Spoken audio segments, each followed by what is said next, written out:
Welcome back to the Terrace Top 6. Hope you're all doing well. I hope everyone's happy, enjoyed their weekend. Unless you're a Man United fan, of course, it was disastrous from an FA Cup point of view. We've got lots coming up tonight on the show.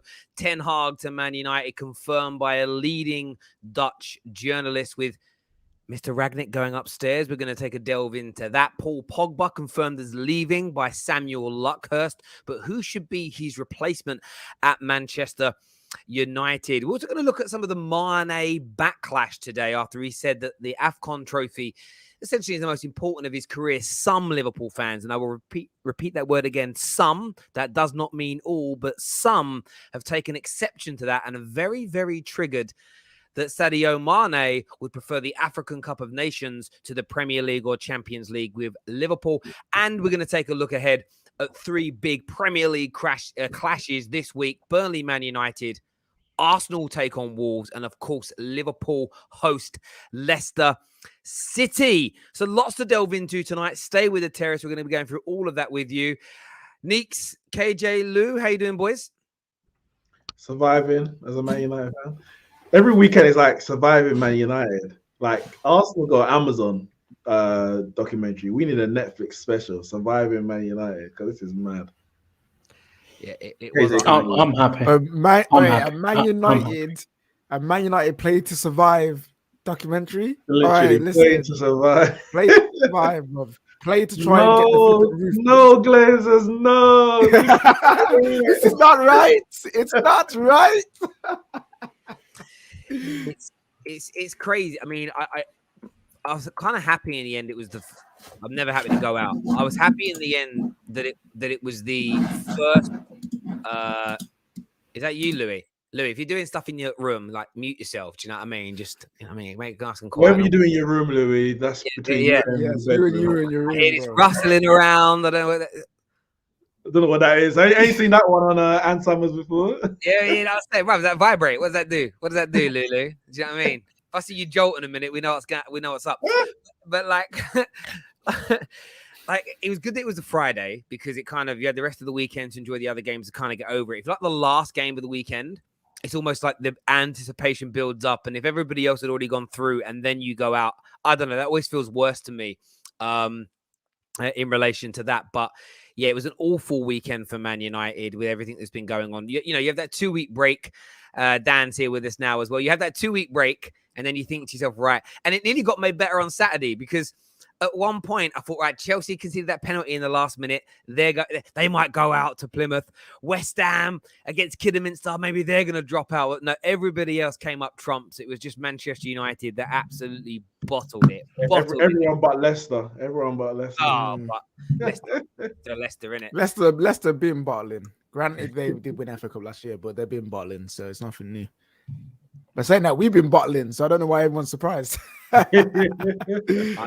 know. It's, in all seriousness, what is the point of Man United now for the rest of the season? To get those Glazer, I'm gonna say words I can't say. Get them, man, them their peas. That's what we are. We're a cash cow. Like people are like, oh, why you hate them so much? Oh, look how much money they spend. Look how much money they take flipping out of the club. They're taking over £1 billion, bro. Imagine what we could have done with £1 billion throughout the time they would have been here and up to now. £1 billion. Bam. I do want to say one thing about this, and it's not turn this into a Glazer thing. But are you surprised?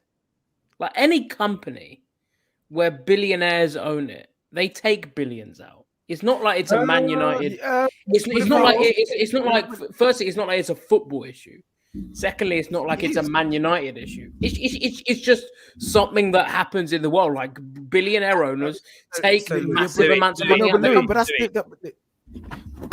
the thing is, for me, they can take £1 billion out if you're winning on the pitch. If you're winning on the pitch, fam, go take the dividends. But because you're not doing what you're supposed to do as ownership, why are you getting rewarded for failure? But in their mind, they are doing what they need to do because they're getting top four. In their mind, you are winning.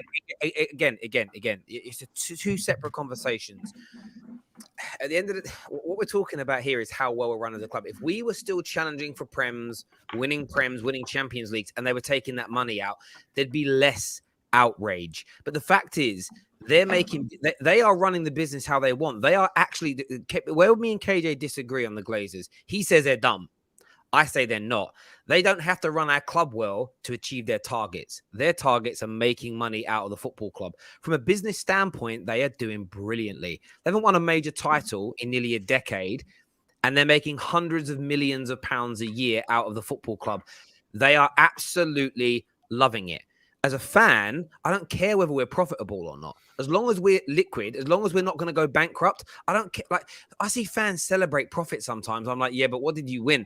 I don't care if we're making £100 million profit or £100 million loss every year, as long as we are winning trophies. Like, I couldn't, obviously you want to be with an FFP so you can stay in the competition, all that crap. But that isn't important. I don't care about the bottom line. I don't care about Man United per se as a business. I want it to be run properly as a football club, and we're not. So people always say, how do you always turn it on to the Glazers? I'll give you an example at the weekend. Ralf Rangnick wanted Lingard as part of this squad. The board said, no, we're going to give him time off, and they overruled him. It's a small thing, but these things have been going on at the club for a decade or so now, where the manager continually gets undermined. That creates player power. That makes it harder for anybody to do their job. Therefore, you end up with results like we got on Friday. It always goes back to the same root cause for me every single time. Every time. I think the problem with the argument that the Glazers are making money regardless, and they're successful business-wise, is if you look long-term, 10, 20 years down the line, they're decreasing the value of the brand of Manchester United. It's not going to be as profitable of a club in those years down the line if you continue to not be winning, being out of the Champions League. You're not good. Your fan base, with all those youngsters that come through that want to support the teams that win in, they're not going to be selecting Man United. So your fan base is eventually going to shrink. And, you're just not going to be that global phenomenon club that you are. So for now, short term, they're making that money. But then, I hear you. I hear you, though, and that does need to happen. However, the issue that you've got is, if you look at I don't have the exact figures in front of me, but if you look at the last 3 managerial changes, they've made something like £390 million in the share price drops. The new manager gets appointed, the share price jumps up, and they sell like their lesser shares, the ones that don't have voting rights, and they make lots of money. Once they've capitalized and they've milked it enough and they've got the most amount of money possible out of the club, then they'll sell it. But remember, they didn't spend a penny of their own money to buy it. So whatever they sell it for, they make a profit, as long as it's for more than the debt. So for them, it's just, honestly, it's easy street. They do nothing for it. They get other people to run it for them. And right now, if they were to sell it, it's on the market for about not even more. It's crazy. Not even necessarily more than the debt, because remember, the debt is on Manchester United. So they don't, if they sold it for £1 today, they made a profit. They don't have to pay back the debt. The debt's on whoever buys the bloody club from them. Surely that's got to factor into the cost of, like, if you're buying a club and that club is in £1 million worth of debt. You pay the debt out. You pay to buy the debt out. But I mean, if you look at this, I just looked it up. Like, the stock price of Man United, I get what you're saying about them decreasing the value. But since 2012, when you'd say like Man United were the best team in the league, probably one of the best teams, well, definitely one of the best teams in the world, their stock price has increased. So it's not even going down. It's gone up.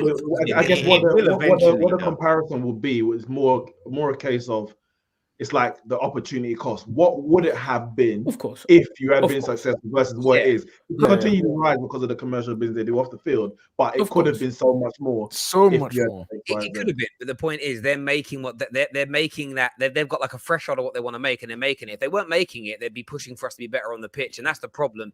Where they need us to be on the football pitch to make the money they want to make out the club doesn't equate to where we want to be on the football pitch. It's like, well, you can come. I mean, everyone said it, but you'd probably have your best summer if you finished 8th. For someone like that, because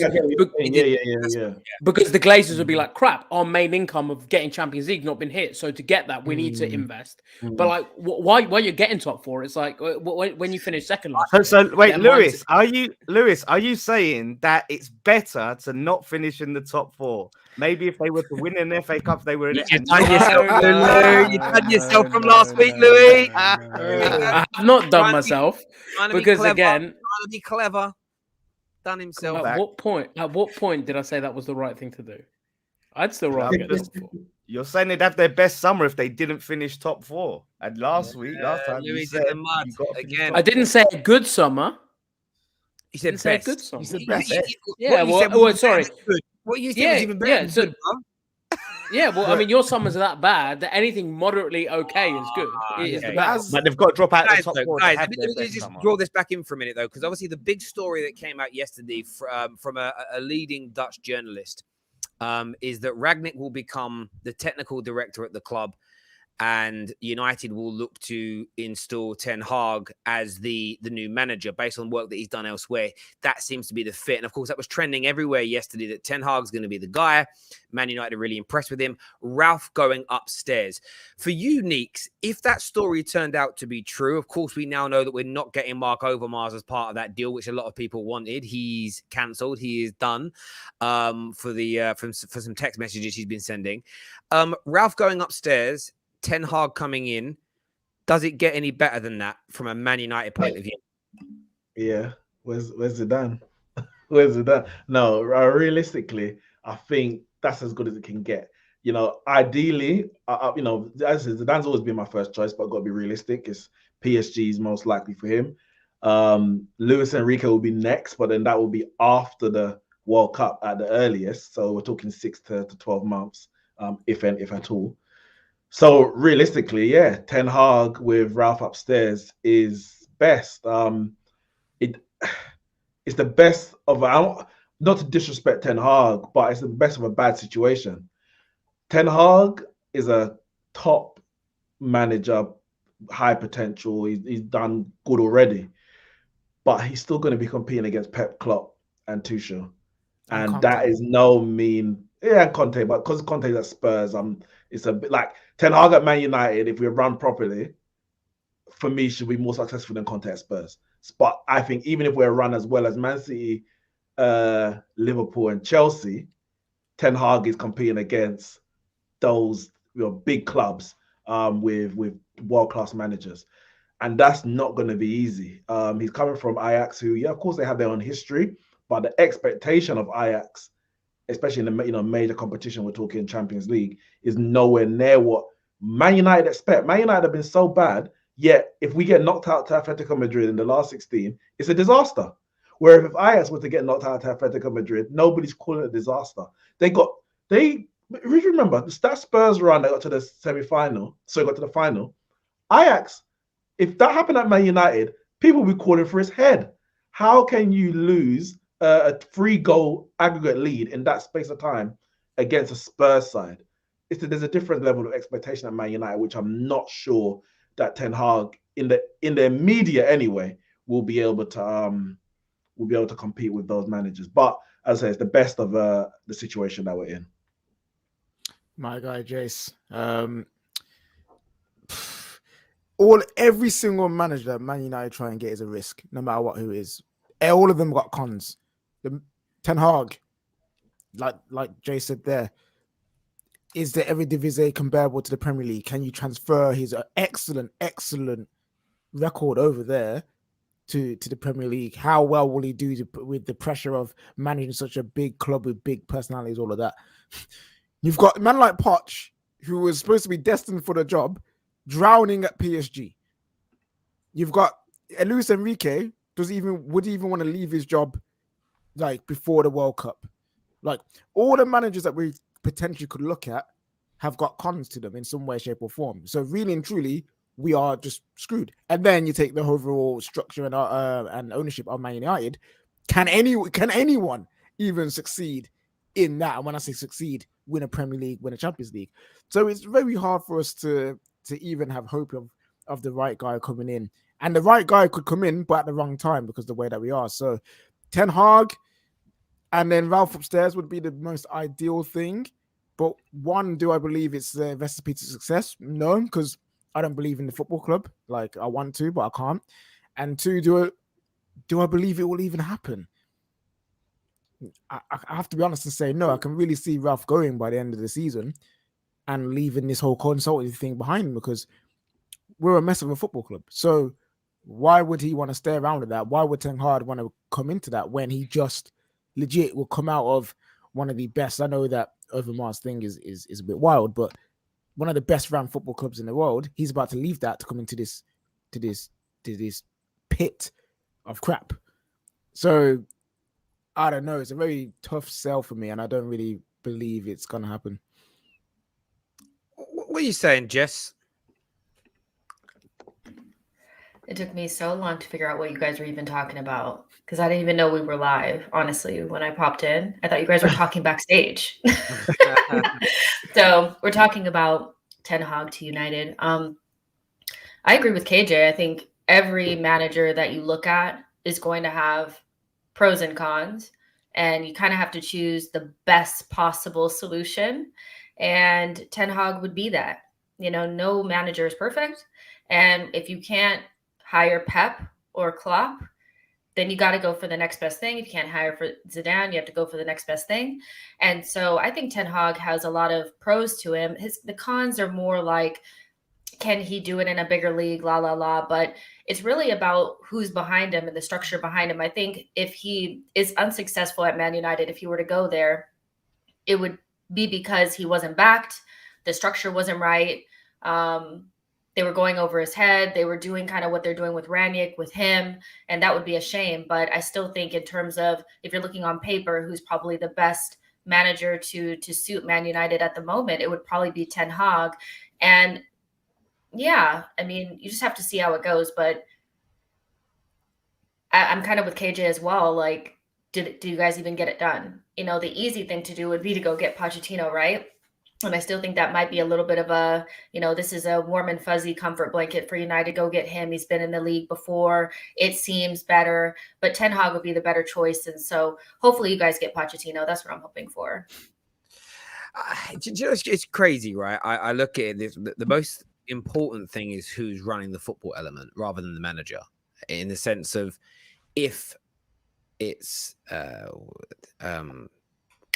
Ralph that goes upstairs and they're allowing him to make football decisions, and they allow him to do that for a 2-3 year period where he has that anonymity, that strength, I become more confident in whoever the manager is working, whether it's Poch or Ten Hag or Zidane, it doesn't matter. I still believe if you give us Pep Guardiola, but you run the club in the same way, we fail. We fail in terms of the expectations you would have when we spend what we spend and you have a manager like Pep Guardiola. The structure is so key. And we fall short. In terms of Ten Hag, someone actually put a comment in here saying, Terry, you said control football is boring. Well, Ten Hag, I don't think Ajax's football is boring. I don't find it overtly boring. What I've said in the past is when you have a team that's so good, they have 80% of the ball, the other team barely touches it and never has a chance, the spectacle in itself is boring. If it's your team, I've always said that you don't find that boring. Man City fans don't find what they do boring. As a neutral watching it, you may do. So I think, Daniel, you've kind of tried to twist my words there. Good attempt and good try, but no cigar for you today, my friend. It's never going to work. You're never going to be able to twist my words. I look at it from the point of view of I'd be happy with him. I think he's the best of the available managers we can get. And I say that because Poch ain't the guy. And that's why Jess wants him to come to Man United, because Poch is a calamity waiting to happen. He is fur coat, no knickers. He is the epitome of style without any real substance. He has no jaw. None, like pure no Amir Khan level jaw when it comes to the most important moments, and he will come in and he'll make us feel worse than Ollie did, and I'll tell you as to why. He'll come in and the football will look better, so therefore we're going to get more excited. We'll cook some teams, we'll beat some teams, but when it comes down to crunch time and his old April starts to go and we fall away from things, it's going to hurt a lot more than when you don't expect to win because the football's not very good. So I hope and pray this news story is true. You put Ralph upstairs to run the footballing element of the club. You bring a manager and a coaching system in like Ten Hag to develop how we play football over a 3 or 4 year period. And to your point earlier, Dan, if this club actually wanted to and invested right in how we run on a footballing sense, these Glazers would make even more money out of us. And that's, again, if I'm selling myself as Ralph into the club, you've got to speak their language. Don't speak about trophies. Speak about how much more. What Ralph's got to do to get that job is go and hire a bunch of accountants to put a business proposition together to show how much more money winning can make the Glazers. That's true. Like, you can't. You've got to sell to people what they want. Sell them that you'll make them even more money if it's successful. That actually you don't have to, over a 4 or 5 year period, you don't even have to invest as much. I mean, I just got sent something a minute ago that it shows net spend, and everyone knows that net spend isn't real, but the outlaying spend is. And it shows the outlaying spend over the last 10 years of all European clubs. Man United have spent the second most. Only Man City at 100. Man City have spent have spent 1.7 billion on players in the last 10 years, euros. Manchester United have spent 1.5 billion. Paris Saint-Germain third. Sorry, no, I'm a liar. Barcelona have done it in net spend order. Barcelona a second, then it's Man United, then Paris Saint-Germain, then Arsenal, a fifth in that list, which is crazy. Lee Gunnar's going to love that. I'm going to send it to him later. We'll have a field day with that one. But yeah, with what we spend, if we were running in the right way, we should be a lot higher than that. But look, Ten Hag, could he do a good job? Yes, but only if the structure's right. Only if the structure's right. I mean, that's what their intentions are. They want to be successful, though. Is that why they're spending? Are they trying to, but they're just going about it the wrong way? Because if they're trying to take money at the club, they'd be trying to do it a little bit more the net spend way. You know, trying to do that. The way I see it is that if you wanted to do well on the pitch, you'd put people in place to make the decisions to do well on the pitch. They wouldn't put Ole Gunnar Solskjaer in charge of commercial negotiations, because that's not any, he has no expertise in that at all. He has no experience in that. They wouldn't put Paul Pogba head of recruitment, because that's just not his expertise. But they will put Ed Woodward as the CEO, who's in charge of the footballing decisions. Well, pretty much everything obviously signed off by Joe Glazer, but key in terms of in charge of the footballing decisions, purely because he's good at making money. So they just got the money man making all the decisions, and that tells us what their priority is. You have the money man making all decisions because your only plan really is to make money. If they wanted to be successful, they'll have him making the money decisions, and they'll have a football guy making the football. I guarantee you this. Sorry, Dan. What did you say?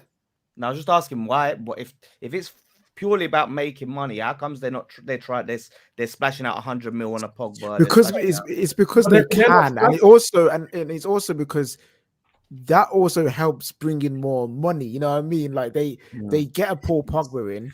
The shirt sales are mad. Just last time when he came in, the shirt sales ridiculous. Cristiano Ronaldo coming in, the share prices went up. People are like, they got Ronaldo instead of getting a DM.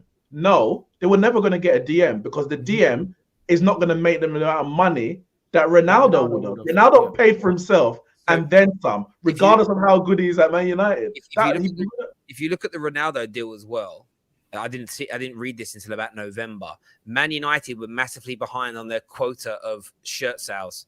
And people don't realize, when, again, I sound so arrogant when I say this. I hear so many dumb fan theories. Like, you've already been, when people say, like, there's no point not buying the shirts because the sponsors have already paid.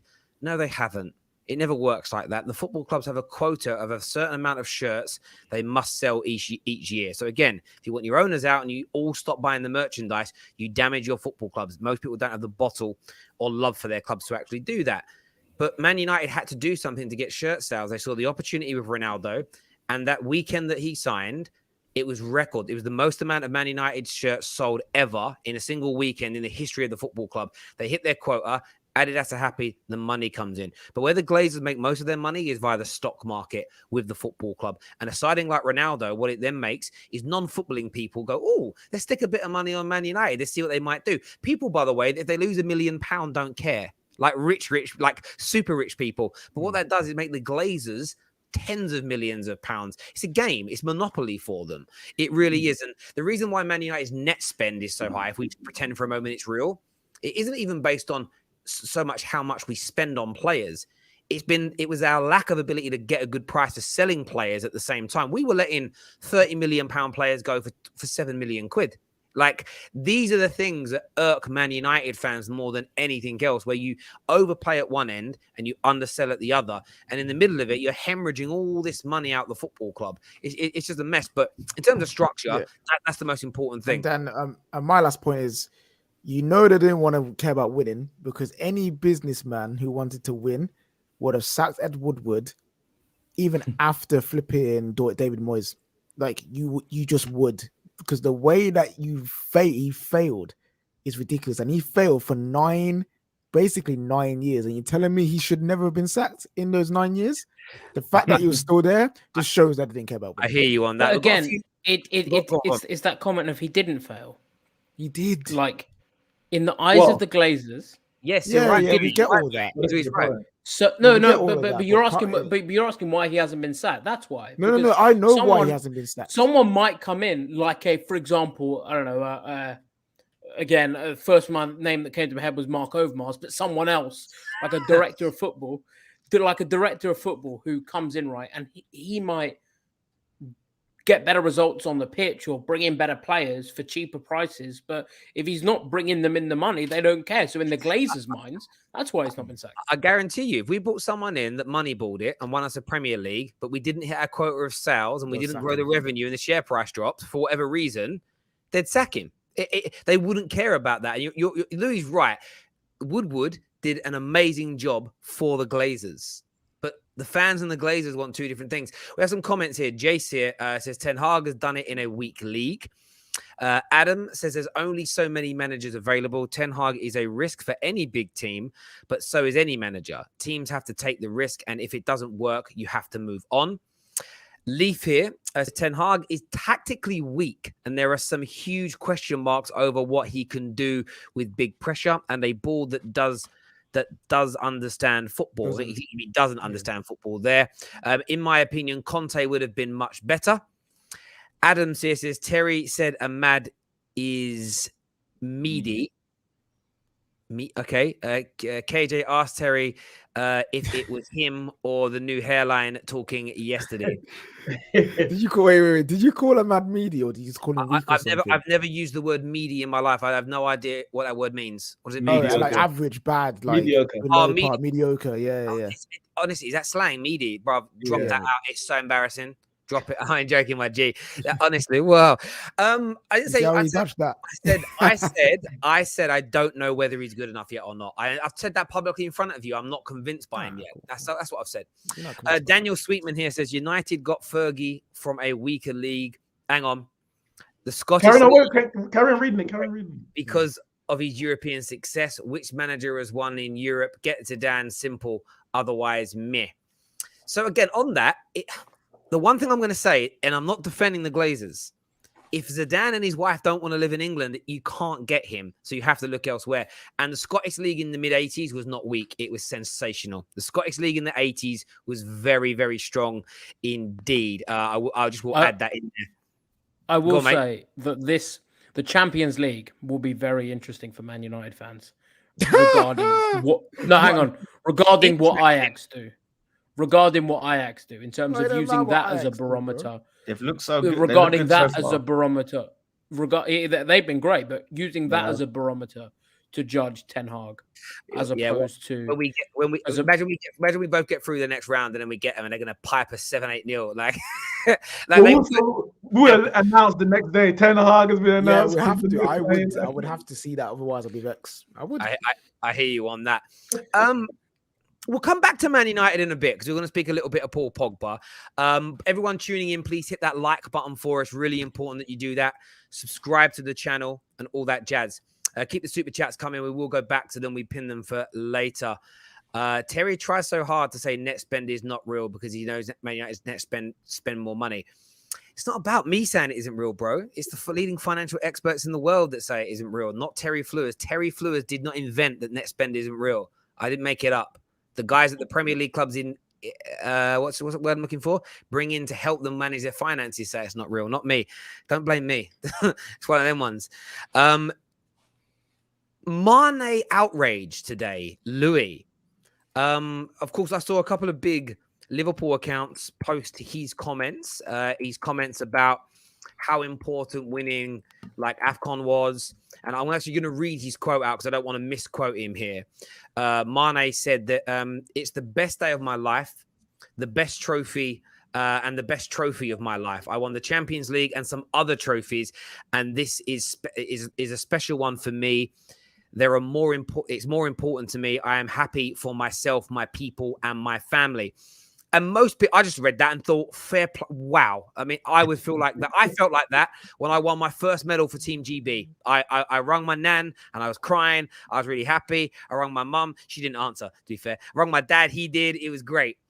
Why are some, and I need to repeat this because I know it triggers Liverpool fans if I don't, why are some Liverpool fans angry at this? Some have responded very much with, it's great to know where his priorities are. What does he mean? Other trophies. He won the Premier League with us. Why do you think some of your supporters have been, in some respects, unkind here to Mane over these comments?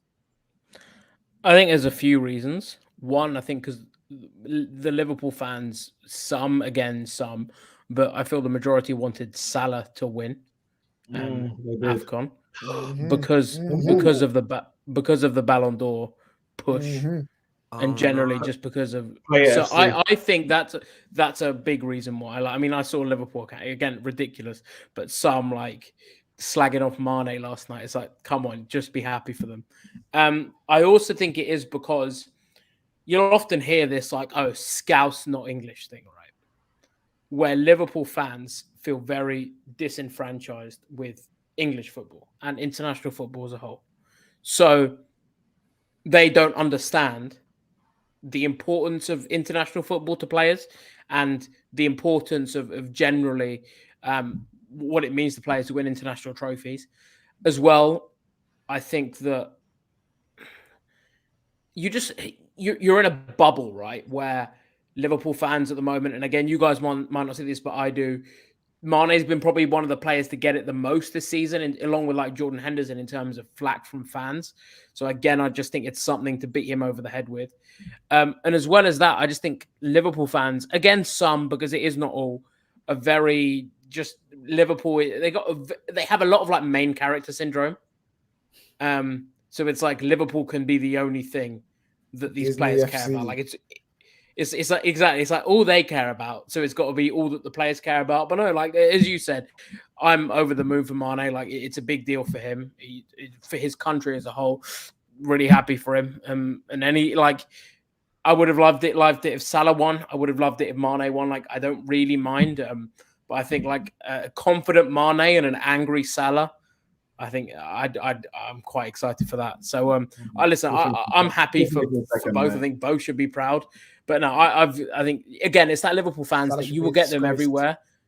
It is a disgrace, and you'll get them everywhere where they're just it's just that again that sensitivity almost. You're just like, just chill, take a step away, just be happy, and just move on. Like, it's not. That it makes your fan base sometimes look a bit cult-like. I always think that.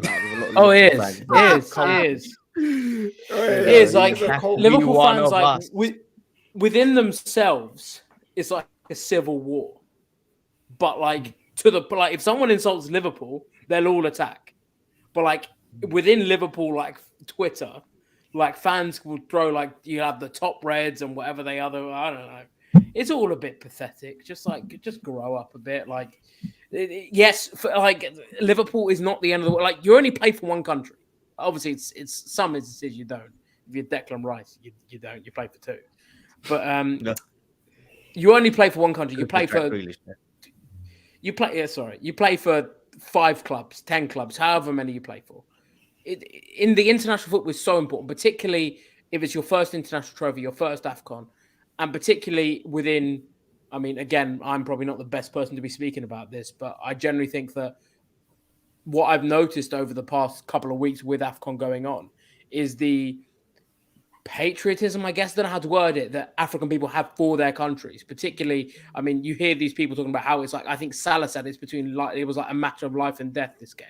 So I think it's huge for them. So I'm not surprised he said it. And like you, I kind of just scrolled past it and then was a bit, well, I think you tweeted like, oh, the replies to this are ridiculous. And then I looked at the replies and I just didn't expect it. I was very, very... Yeah, I was shocked by it. I mean, it's not all. That's why I've been very careful to say some. A lot of Liverpool fans, like he's rightfully happy. I mean, I'm seeing some just reading him here, and people like sell him now ASAP.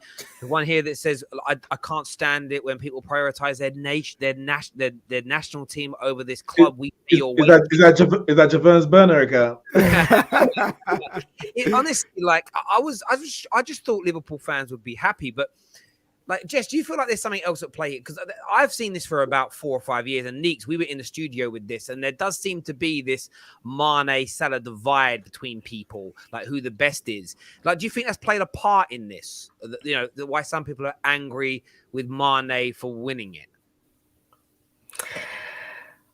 Yeah, I think so. I mean, first of all, congratulations to Mane and Senegal. Like, that's a huge deal. And if you've ever played a sport at any sort of level where playing for your country was something that you could work towards, you know how big of a deal it is. It's an honor to even get a sniff, you know, at playing for your national team and to win something. Okay, we get it, Team GB. All right, you know. But if you get a chance to play for your country, it's a big deal. And if you win something, it's monumental. It means something. And so this is a joke. Like, this is actually laughable behavior. Like, come on. Of course, he cares about Liverpool, but winning something for Senegal is going to mean something different. It may not be. I'm not going to say it's better, but it's going to mean something different that some people just can't understand. Now, when it comes to Mane and Salah, for me, I've always liked Mane more because I feel like he doesn't get as much praise as Salah. And it's weird, you know, because I think even though Salah's important, I mean, he is better. But at the same time, like, that doesn't mean that Mane doesn't hold value. And I feel like sometimes what I feel like is 100% Salah, 0 for Mane, which we get that one is better than the other. But like, get real, like Mane could walk into almost any team just like Salah could. So, and he's had some down year, like maybe like a down season, or like, you know, he doesn't have as good of games. So people like go in on him and all that kind of stuff. But he's an excellent player. And he's a reason why Liverpool have been so good. It's Firmino, Salah, and Mane, not just Salah. And I don't know what it is about Salah. Like, you guys should have been pubbing him a long time ago as well. Like, it's a little late now. Salah's been like amazing since like 2018. Now all of a sudden you guys are like, oh my gosh, he should do this and that and the third. You should have been saying that. So get over it. Mane won. Senegal won. Go over it. Like, it is what it is. Like, I don't get this. This is so weird. I don't get it. You know, I don't get, and I agree with most of what you said, because we get the same thing at Manchester United now. And I always say, as a Man United fan, so I would say, you know, if I was in Liverpool, a Liverpool fan seat, outside of the club, you're going to get players or people. If Salah's, you know, getting all of these kind of accolades, etc., then you're going to get, especially rival fans who want, by trying to downplay Salah. So you might pit Mane against, or you pit Firmino. You say, oh, it's not all Salah. Salah's not that good. It's only because he's got Firmino there. He's only, you know, Klopp. It's only Klopp why he's good, etc. But as a Liverpool fan, you know, for me as a Man United fan, I don't care what happens outside and who's getting accolades. I would never go to the extent of then using one player to balance out. So if everyone on the outside is 100% Salah, 0 Mane, I didn't have to be 100% Mane and 0 Salah to balance out. I will keep true to my position. And as a fan of the club, you say 50-50 both. If both of them are contributing to your club, then you give them the credit where it's deserved, as opposed to doing the opposite, the complete opposite to what everyone on the outside is doing, that you're condemning. I don't get it, because I think it's because. Oh, go ahead. No, go ahead, Louis. I was gonna say, I think it's because Liverpool fans, like, they go to such extremes, right? So when, I don't know, if me and Neeks are having an argument and he's like, Rashford's better than Mane, or Rashford's better than Salah, I'll be like, no winger in the Premier League comes close to Salah. So almost to prop Salah up to that next level, you have and be to like, no winger comes close. Person. You have to completely bash the other person. So it's like, you have to go from one extreme to the other. If you're saying that, so what Liverpool fans will do, and they'll think it's them sort of crediting Salah, but what they're doing is they're downplaying Mane. Like, for me anyway, I can sit there and be like, you know what? He's not idiot. Do you think he maybe Wait. feels that as well? There's been Oh, times where 100%. like, Okay, they you know what I mean? Like 100%. they've been out there on the pitch, 100%. and you've seen But I them will fight, say- like because I of will the past, say- like he feels that. Vito. So what is the fan I base will doing? say Liverpool fans. 1 second, but this is exactly what happened to Genie. Genie has come out publicly and said two things I've said about Liverpool. Genie came out publicly and said the way some Liverpool fans treated him made it easier for him to essentially walk away from Liverpool. And your football club has just gone out and hired another psychiatrist to help your players cope with how your fans, some of your fans, talk about them online. And it's a case of, and you're not the only club. Liverpool are not the only club that have fans that do bad things or say bad things to their players. But it's mad extreme to me. And I can kind of understand if you have a Scouser, a born and bred Scouser, who his whole life has beaten his chest and said, like, I'm not English, I'm Scouse. If he suddenly then came out and won something with England and was like, this is the, but he'd already won majors with Liverpool and said, this is the greatest trophy ever, I could understand the outrage because it is a Scouse thing to be English, Scouse, not English. But it's not a Senegalese thing. It's not an Egyptian thing. It isn't a French thing. No Liverpool fan should expect a non-Scouse Liverpool player. So I'm not even talking non-English. If you're a Liverpool player from London, you can't. I don't expect Jordan Henderson to think winning with Liverpool is more important than winning with England. The only time I think I'd get it is if Jamie Carragher or Gerrard or Trent in this circumstance, because he's there now, were to do it. I kind of understand a bit of outrage. Two players are actually Everton fans, though, funnily enough. Yeah. True. But All it's crazy. It's crazy. All I'm saying I will, is football fans. 18 months ago, I will say 18 months ago, Liverpool Twitter was Mane's better than Salah. So this thing does all go around. It goes in circles. And stuff. But football and fans, I will say again, it is disgusting. I think it's incredibly wrong how people have treated Mane since he won. Just you've got to be happy for him. Say, you know what, well done. And if you can't see the value in a confident Mane who has just scored the winning penalty for his club at AFCON coming back to Liverpool, if you want to look at it from a completely selfish point of view and just look at it from a Liverpool point of view, if you can't understand the value that a confident Mane, a happy Mane, over the moon Mane coming back to Liverpool brings, then I don't know. But again, I would like to say it's bad. It is bad. Football fans have a weird sense of entitlement of if my football club or my football players ain't feeling the way I'm feeling, then you're a disgrace. I've seen so many times, like Ronaldo's birthday was the day after we lost to Middlesbrough. I saw him tweet a birthday photo, and I was sitting there like, I wonder who's sitting there like, angry. It's been 5 years without our trophy. How dare you celebrate your birthday? I just know it's fuming because people are so, football fans are so entitled like that. And also, Terry, what's that? It was also Terry. It's the type of African that won. That's why I'm just gonna leave it at that. In it, like the way that they celebrate, the way that they are, like they're there with their phones out while collecting the trophy and that all that. It's also the type of African that. No, of course, and some people are going to have a problem with that as well. Just the same as when France, you know, the France's kind of celebration at the stadium with the dancing and the music and everything else. That I just watched it and was like, I love that to be England, like doing that. And you get some idiots who are like, meh. You saw this weekend. Listen, I'm a big fan of Glenn Hoddle, what he was as a footballer, and it's like, look, I thought by the way, I think the way Dele Alli was dressed looked awful. But I don't care. Does that make sense? It's like I don't care that he looked awful. Remember when James Maddison had that weird see-through bag? I don't kind of get see-through bags, but again, I thought it was ugly. But cool, fair play to you, bruv. Like every international break, I wonder what Dominic Calvert-Lewin posts on his bloody Insta. What does that have to do with the price of cheese? No, but this Why is do the these thing. things matter? It's exactly. It's almost like I don't need to like it to like say that it's okay. It's sort of let people celebrate how they want to celebrate, live how they want to live, wear what they kind of want to wear. I think there's certain times where you would expect people to, if players turn up, for instance, to the Munich Memorial, for me it suits. You know, someone turns up there in ripped jeans and a cap, then I think it's disrespect. There are certain times, but you know what? Like turning up to wave to a crowd, he's just dressed like. But this is the thing. I think so much of it is there's underlying issues connected to it as well, whether people are aware of it or not. But it's certainly stupid. We've got some super chats to do here. Sorry, Lou. I want to get through these super chats because there's quite a few. One here says, "I'm happy that the problem Liverpool is facing is fans fighting over which trophy is much better than players undermining the interim manager and admitting they like their ex-club more in public. Touche.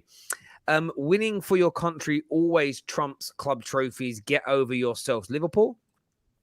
Mane is right.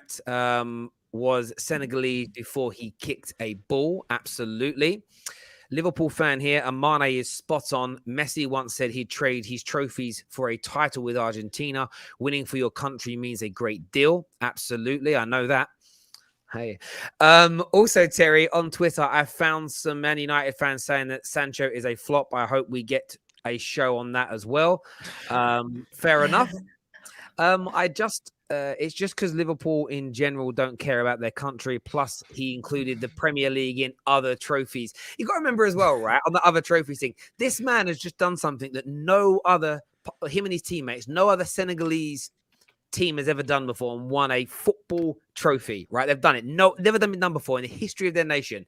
Like, expecting him to be able to give a speech like he is Barack Obama is ridiculous. Like, these are. He didn't say he hates Liverpool. He didn't say And also- he That's hates what they heard. Liverpool. No, that's what they heard. Also, imagine the reaction from Senegal, like people of Senegal, if he was like, "Oh yeah, winning AFCON's cool, but Oh, it's cool. you but the know what? Premier I want to League- go back. I want to get back to Liverpool and win the Yeah, He Premier didn't grow up League." wishing he'd dreamed of winning I a wish title this, for yeah, he Liverpool. goes, I'm really happy, but it doesn't feel the same as when I won the Champions League with Liverpool. Nah, he's like, to be Yeah. honest, we When I got won to the go and Premier have League, this he's got a parade. zero- Yeah. He's a He's zero like, we got to go fan. and have this parade, but I want to go home really to Liverpool and win the Champions Yeah, League. It's the, like, the come place on, that I've only also. been living for 5 years. Do you compared to the think- rest of my life. Crazy. What do you think the reaction would be if Salah had won AFCON?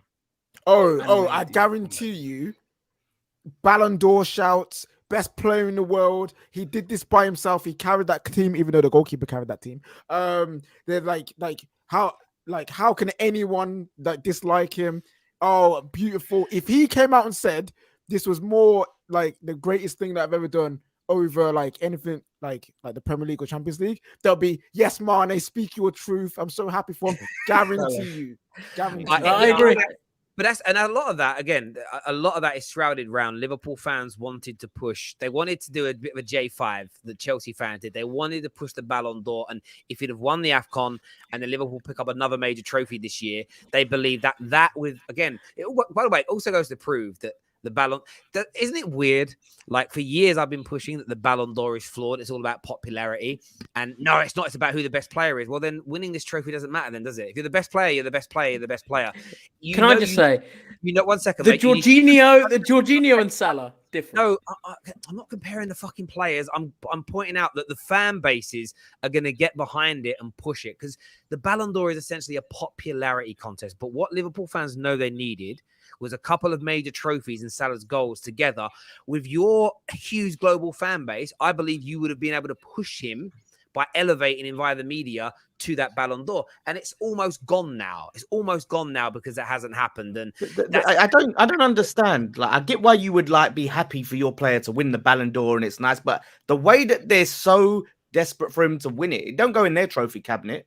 Like, this is Liverpool's Ballon d'Or. This is Mo Well, Salah's it's just Ballon like d'Or. Liverpool fans but acting for like example- the AFCON final was about them. Oh, Liverpool won the AFCon final. Like, Liverpool played twice. Liverpool won AFCon. Twice yesterday. Hang on, Louis. You were sitting on here 4 or 5 weeks ago with like other Liverpool fans, and we're giving it's stupid that it's going on now. Why are they doing it now?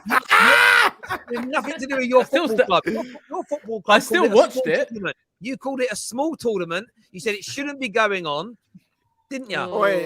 You know what? Yeah. Actually, you know what Mane Hang should on. have done? Mane should Wow. have went up to the cameras and said, Yo, Klopp boss, hold that about small. That's what Lingard would have done. Yeah. Listen, I will say that on the Ballon d'Or thing that was kind of brought up, the thing is, and why Liverpool fans, and me included, have kind of want Salah to win it, is when we bring up the Ronaldo or Salah debates in terms of Premier League, a lot of Man United fans will go to the Ballon d'Or as like or how many Ballon d'Ors has Salah won, or how many did he win when he was in the Premier League compared to Ronaldo? So Zero. I think that is a reason. Zero. And then how many? It's so fair. United fans, they shouldn't even hit you with that. Just hit them with the how many Premier Leagues has he won while in the Premier? That's what I have to say. It's true. It's true. Yeah. we're going to do the previews for some of the big Premier League games so far this weekend. This midweek, sorry. Viewers, make sure you're hitting like buttons for us, sharing this across social media, and subscribing to the Football Terrace. I do want to quickly. Go on, The Salah Ronaldo debate. When you actually deep it, Liverpool fans, you're embarrassing. Salah is 30 years old this season. Ronaldo was 23 when he won the Ballon d'Or. Like, you're a big grown man. Right. No. That's a fact. In the Premier League, Mohamed Salah has been better. End of conversation. But he's a big rascal man with a beard and an afro. I will say, did you hear what KLOPP said yesterday about AFCON? What did he say? Oh, it was bad. So hang on. The journalist. Wait, stop. Now go. The journalist after the Cardiff game said, "Oh, are you gonna watch the AFCON final later?" And he was like, "Yeah, maybe, but Nat Phillips might be making his debut for Bournemouth, so I may watch that instead." To be fair, that's not bad, you know. That's not bad. It's like that's pretty bad. That's pretty bad. He was joking, your best players over watching. I don't know if he was joking. No, I get it because you know why? He already knows those two are sick. You don't need to watch them. Support them. It's not. Exactly. You don't need to know anything new about Nat Phillips either. No, what do you need to know? He's watching a prospect. No, I get that. He's watching a prospect. No, watch your two best players. Listen, I don't agree with it. Have they not sold him permanently? No, he's on loan. He's on loan. Okay. I get it. I don't get. Clearly, I would say he must have been sarcastic there. But look, there we go. He's having a dig. He could be. Paul Pogba supposedly now leaving Manchester United. I mean, listen. I love Paul Pogba. That one before. I want it done. I want to know this dragging on it. You know, like sometimes you watch a show and it's like there's a whodunit in it. Who killed the person? You can get to a certain point. I'll give you a great example because Neeks watches EastEnders like me, right? You got Gray in EastEnders. Now Gray's been a serial killer for like 2 years. I'm at a point now where I'm so bored of it. I want him to get away with it. Like, gone on so long, I want him to get away. It's like, just give him a new storyline now and make him a nice guy because it's boring now. That's how I feel about the Pogba scenario. Is he staying? Is he going? Question is, I want to throw this out there. And I know you're not going to like this, Danny, but it's why I wanted you on today, right? Should Man United go for a big mega money signing of a Declan Rice, a shirt, someone that can come in pound for pound and try and replace Paul Pogba? I said. Or should that money be spread across a plethora of talent, i.e. Basuma, Kamara, and Hadara combined as an example? Neeks, what would you do? What's the best option? We say Pogba, Hadara, any two midfield. What would you rather do? A big signature 80, 90, 100 million pound signing to replace Pogba, or a combination? What do you think Man United should do? It's similar to when chill out. I'm going to say something, and I don't mean what I say, but I'm saying it this way.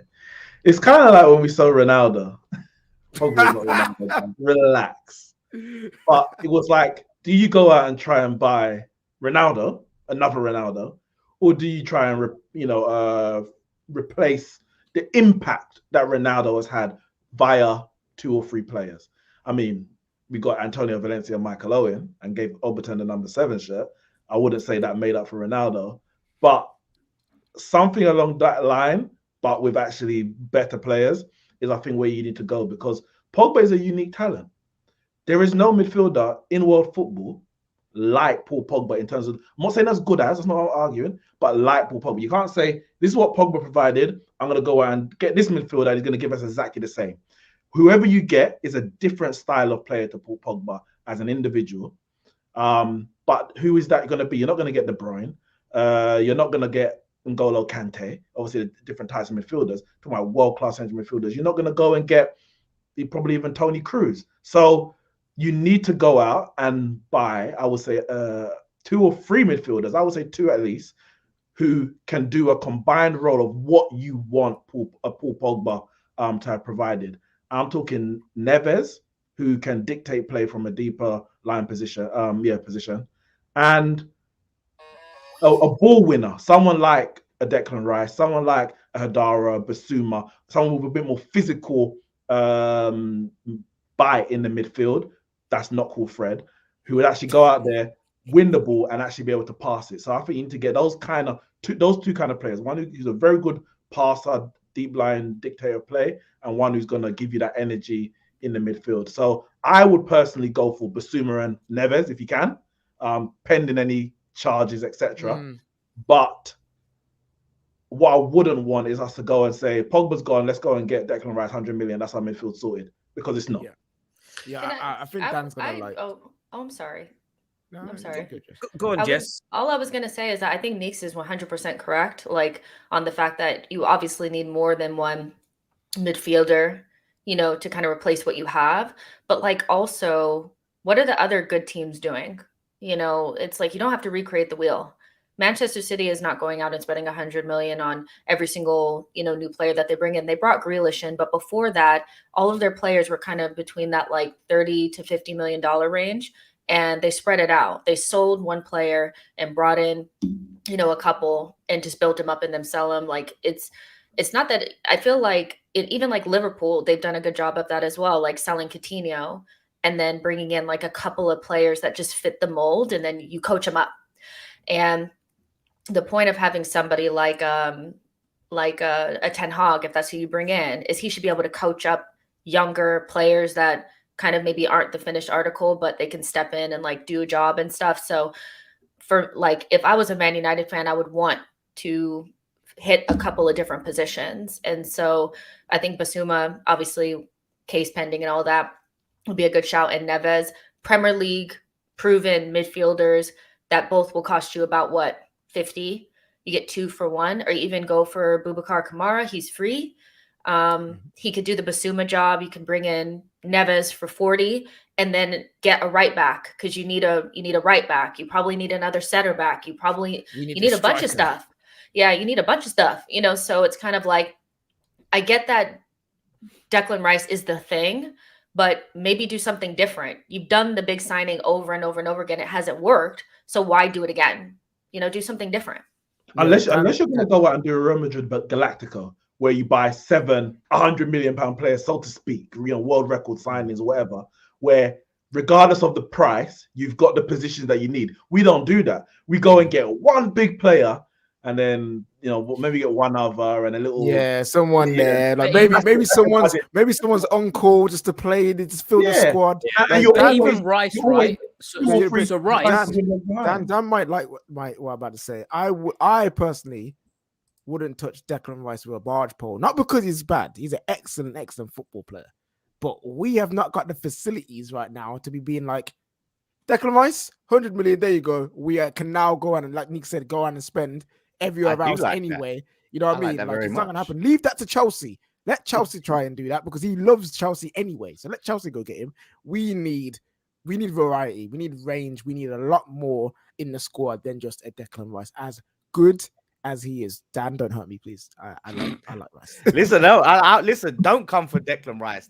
I'm happy for that, right? And to be honest, if we do sell Declan Rice, I hope we tell Man United to jump off a bridge, because you said that you wouldn't sell to us apparently because we're top 4 rivals. Wouldn't sell Lingard because we're a top 4 rival, yeah. So we can't be now selling and benefiting Manchester United. And maybe if you do want to buy him, we'll say 500 mil just for you. That's the Man United price if you want that, after not selling Declan Rice. But the thing is, Rice, this is so much upside to him, and not just what he can do on the pitch, but the character that he is, the leader that he is, that he would bring to Man United.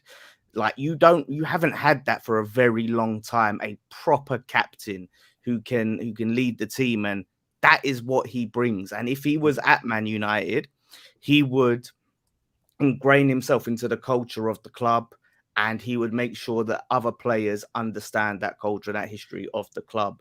So there's so many different. Is that worth 100 million though? Is all of that worth 100 million plus? To West Ham. But that's what Man West Ham United got is. to decide. Man That's what United? it's up to them. I think I tweeted something in the summer when England were bad against Scotland and about Declan Rice, and I said something like £100 million. You're having a laugh, and I meant that in the sense of 100 million was too much. But the growth of him as a player since then has been astronomical.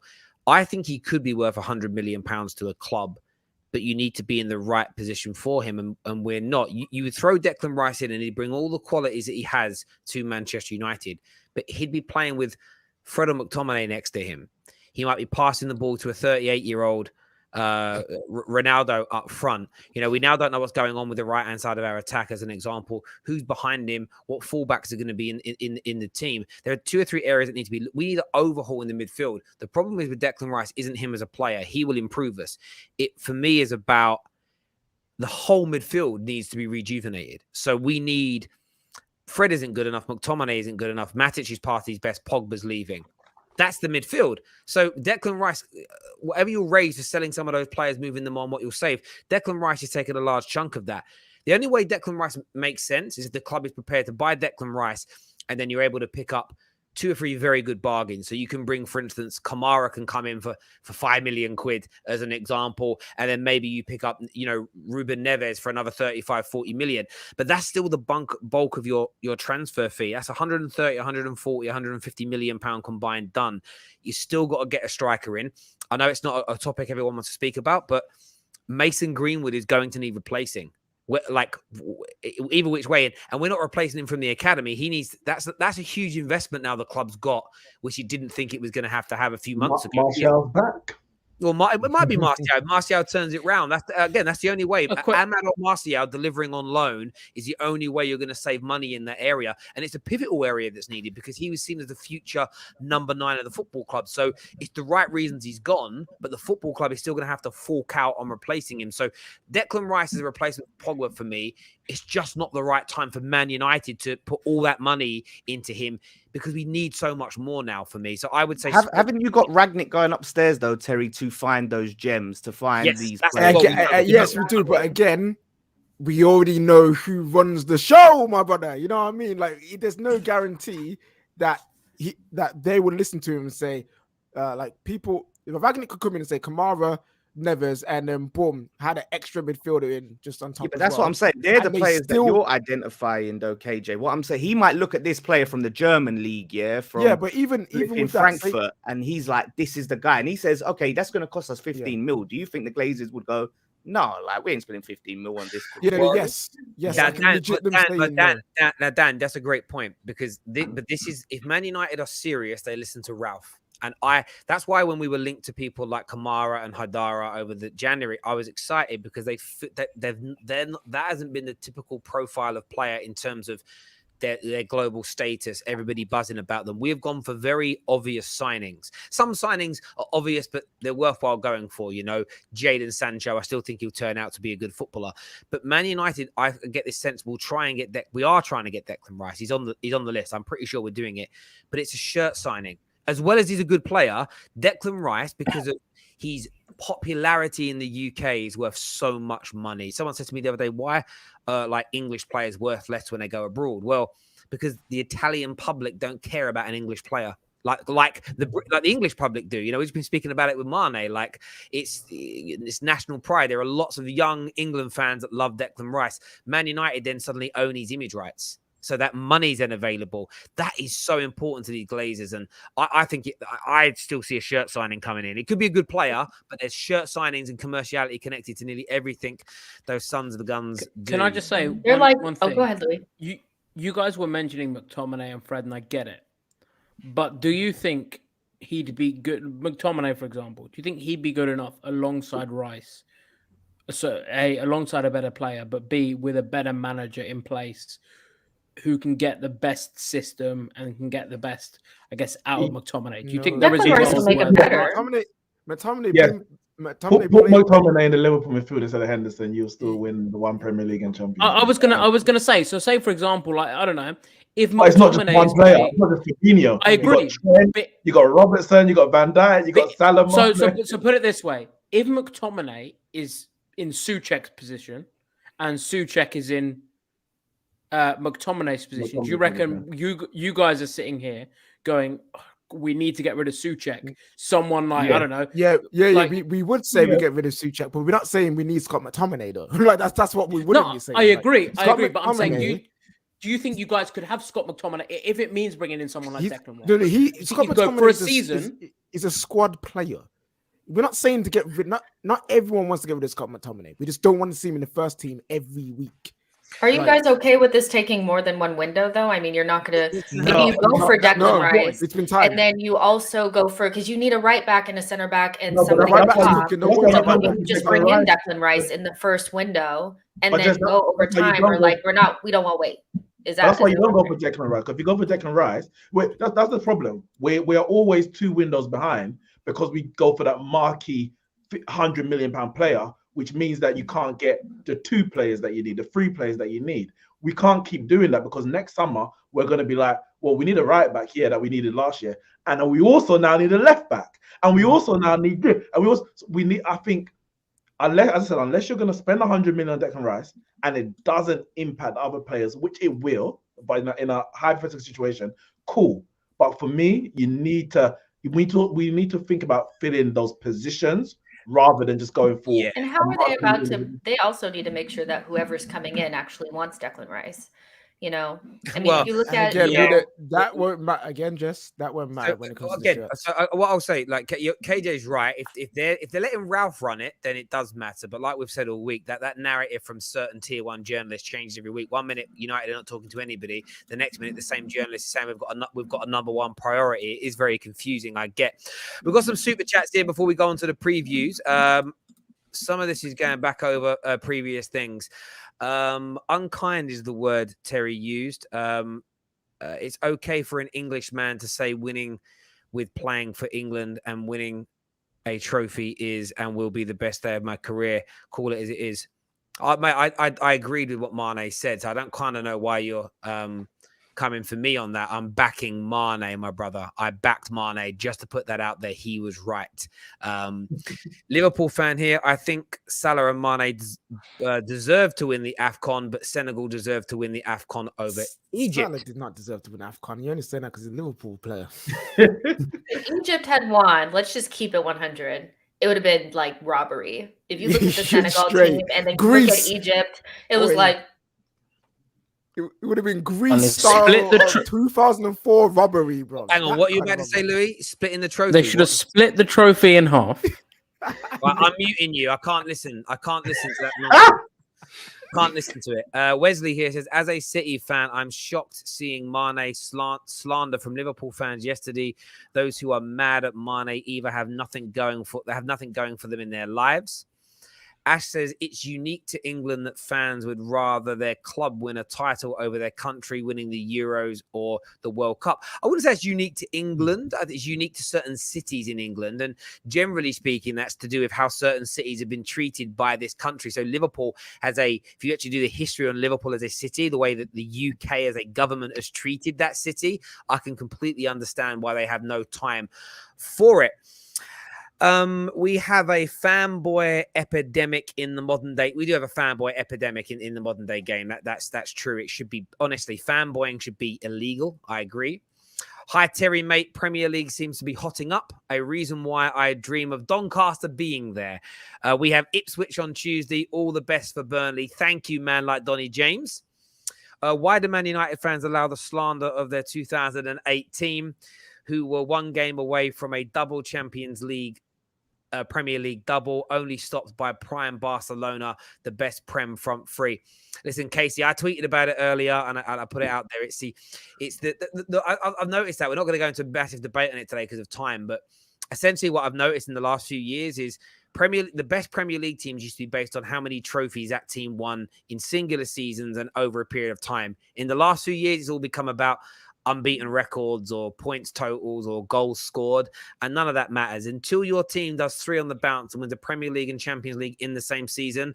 Mouth kept firmly closed, please. And it's been voted for already. The results are there's a lot of Arsenal fans, probably the older generation, who say that the double winning side of 2002 was better than the 2004 side.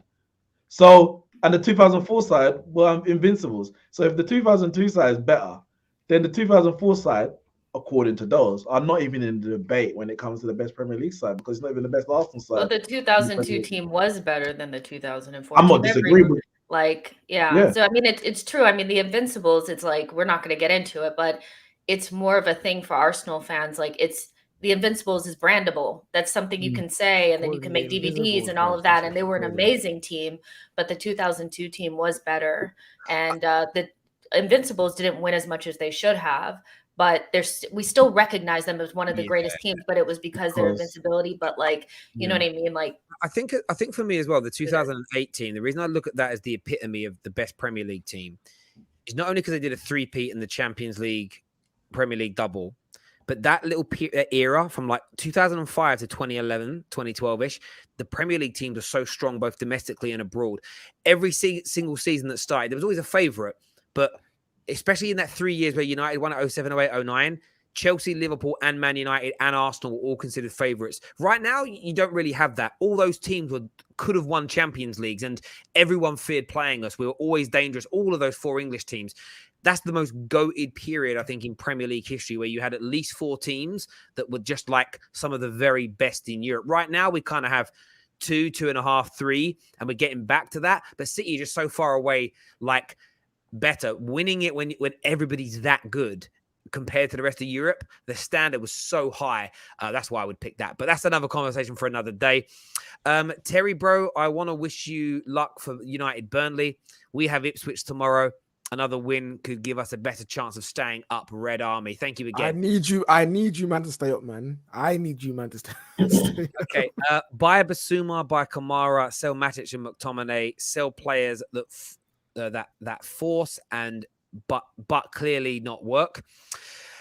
This show is very bad towards bald people now, Terry has hell. I'm very sorry. I'm sorry if any bald people are offended by my hair transplant. We need a proper reset.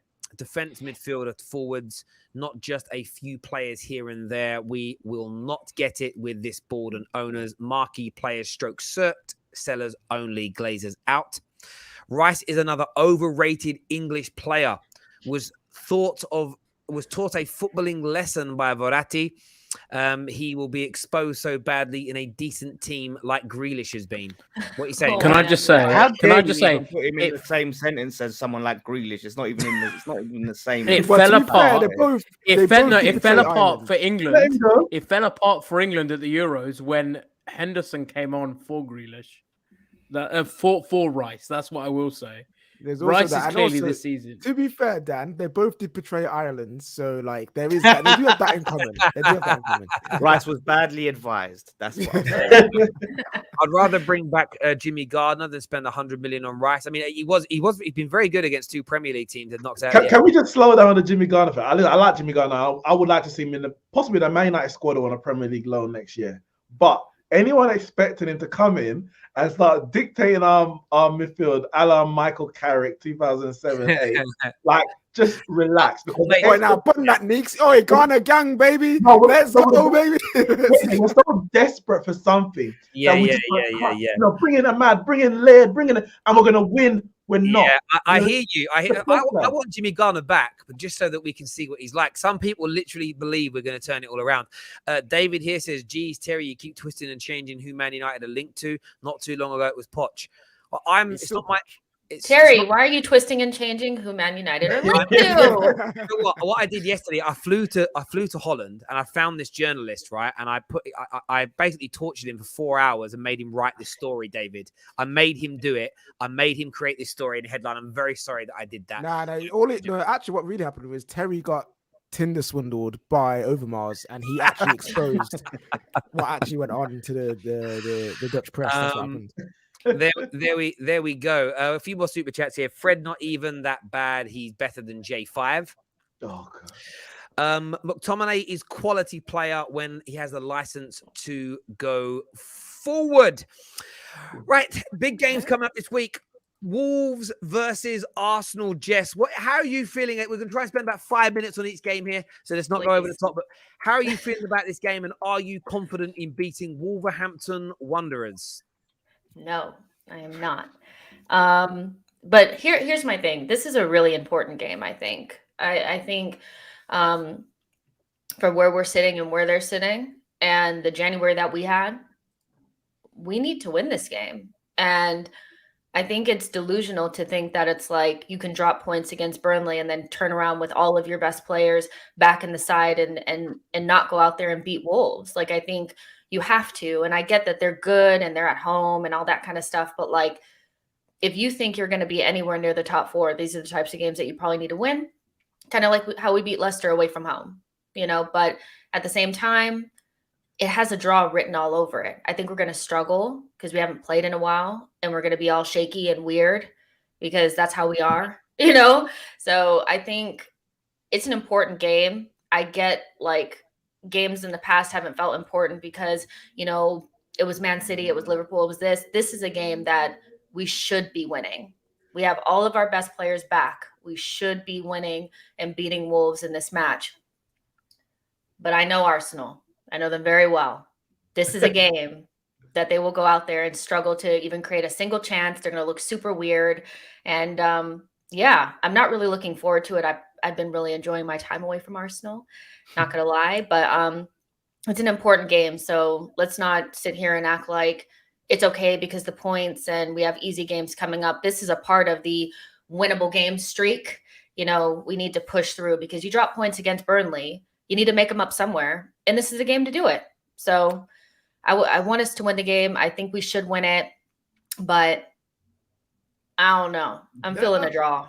They're that top 4 or top 6 challenges though, Jess. You should have no worries at all. They're just not even. They're nowhere near you guys. Them winning doesn't take them. You know what? You don't think that your team can beat Burnley. Anything. You know, anytime we come up and ask you what Manchester United are going to do, it doesn't matter where they are. You say, you know what? Hang on. I don't. They are 2 points behind. They're only 2 points behind. I don't know. It's nothing about Arsenal. I'm just saying some people on this show said Wolves ain't an issue. They're not a problem. They're not creeping up on anyone.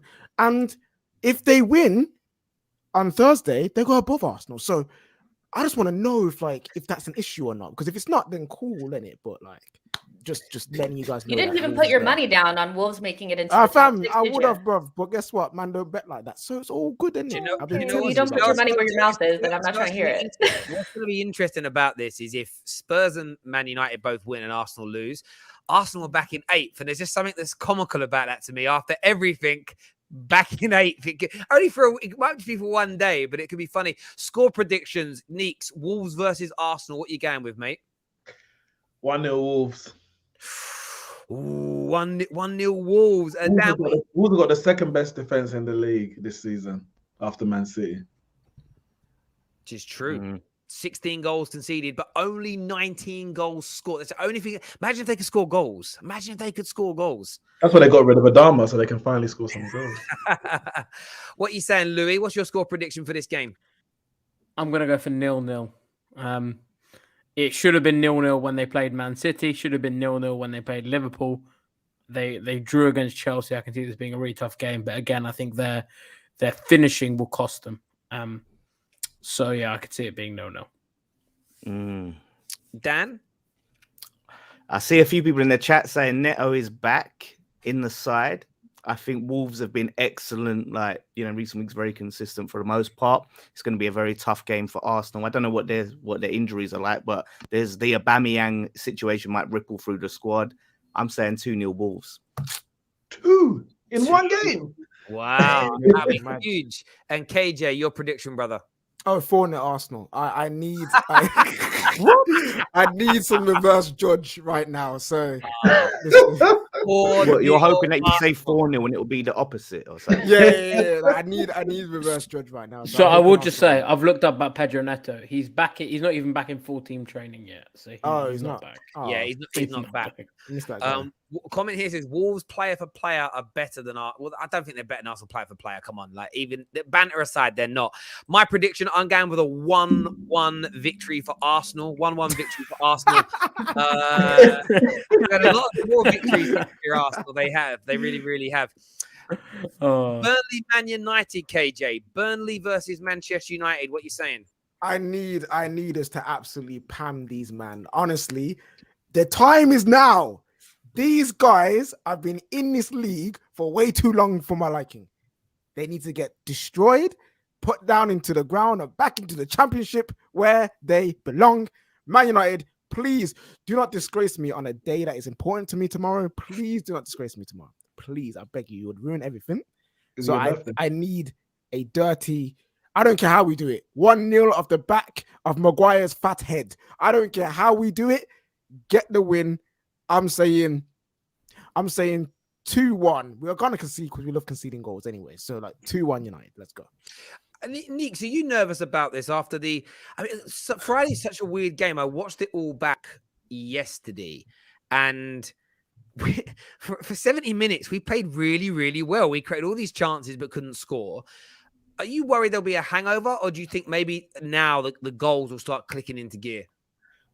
I feel like because of the amount of missed chances and the fact that we were out of the FA Cup, the pressure increases, it intensifies, which may make the players snatch at these chances even more because they know it's like we had all those chances to score. Are we even going to have another game where we're going to create those level of chances again?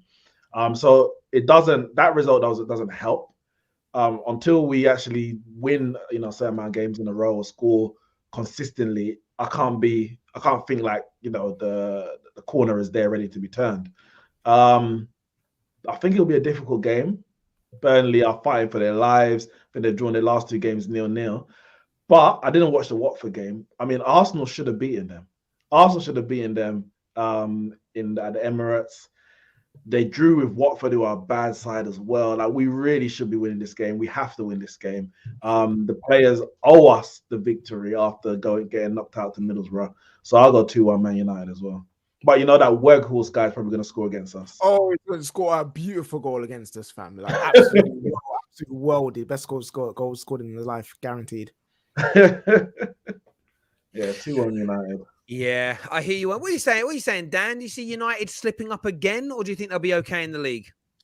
Nah, I don't know why. I'm just feeling 0-0 on this game. I really feel like it's going to be 0-0. It's going to be one of them frustrating days for Man United where you're creating chances and that, but just not really being able to break down their defense. I can really see that. So, which is good for us. Like we need Arsenal to lose. We need Man United to drop points and us to go and beat Watford. So I'm hoping a Burnley win, but I think a draw. I think that's too much to ask for. A Burnley win would be 0-0.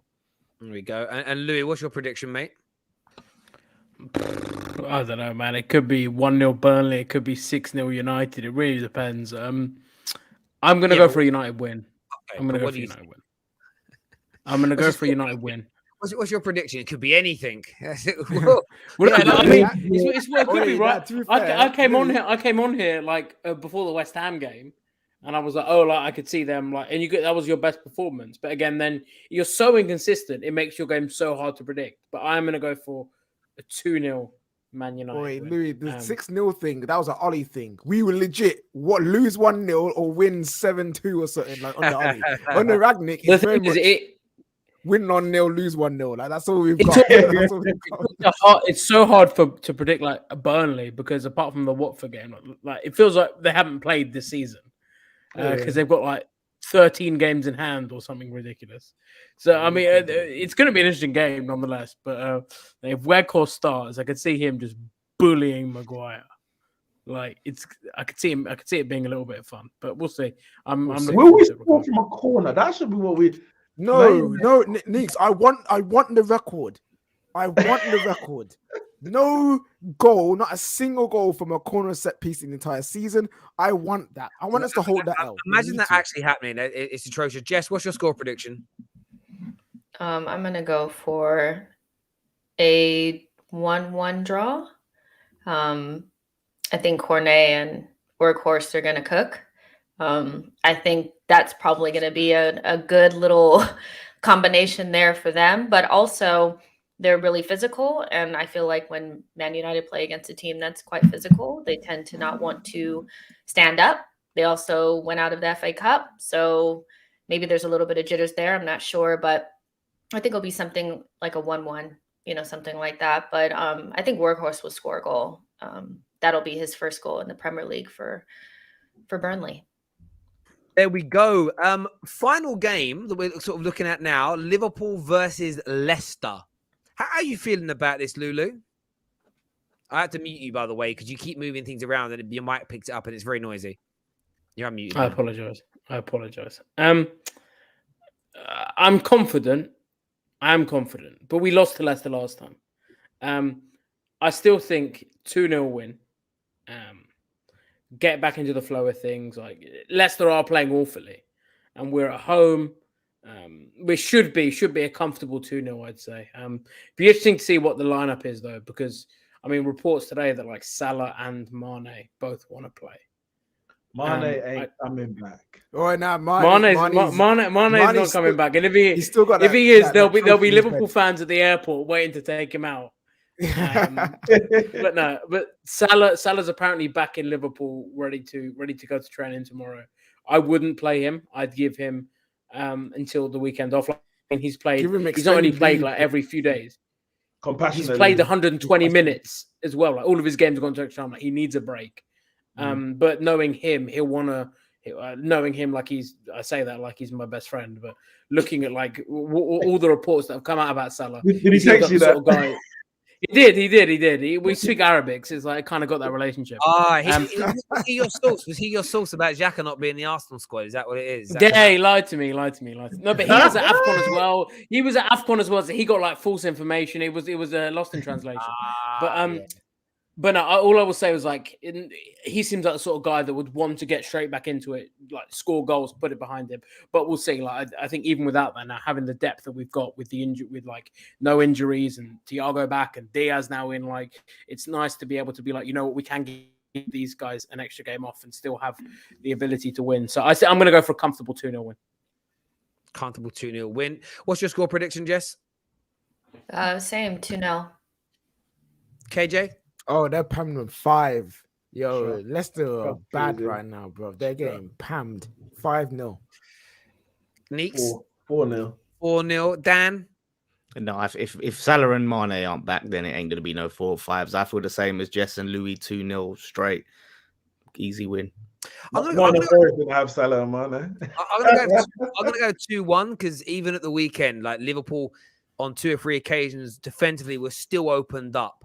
And they're still fairly vulnerable at the back because of their midfield, as I'm told, and they were opened up. And Kelleher, nearly got sent off. It could have been a very different game. Fabinho didn't play, Terry. Fabinho didn't play, so it doesn't count. Cardiff, bruv. He played Cardiff. But it doesn't count because Fabinho and Thiago. The one thing that Leicester can do, they can't defend, but they can still score goals. So there may be like one in there, but Liverpool will still. Yeah, Liverpool outscored them. I'm going to go 2-1 to Liverpool in that game to put them, because I want them to keep that pressure on Man City. I want the Man City Liverpool game in about 4 or 5 weeks time to mean something. I want it to be nice and close.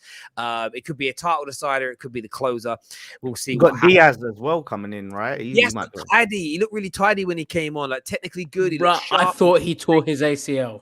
And all he had was a little cut and a bruise. Oh I looked at it.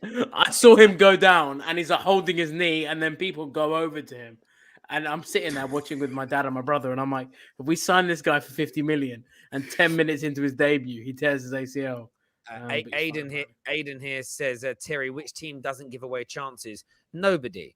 But the types of chances that Liverpool give away can feed into Leicester, because Leicester like to knock the ball from long and to run on from deep.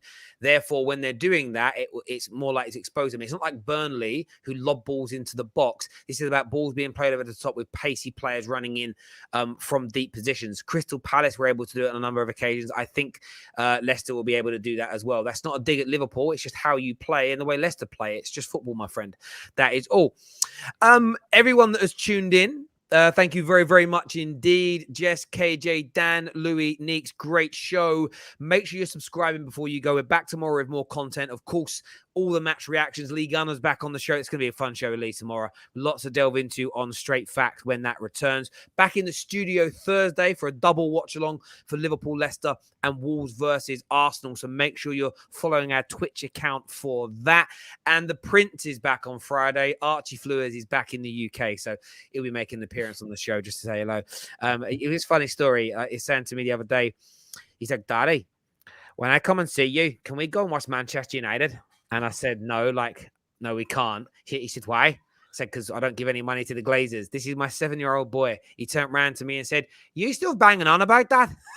Banging on about the Glazers in his thick Northern Irish accent. I'm like, yeah, I am, son. So there we go. You still banging on about that? I'm like, yeah, I am. Listen, everyone who's tuned in, thank you. Take care. Goodbye. God bless.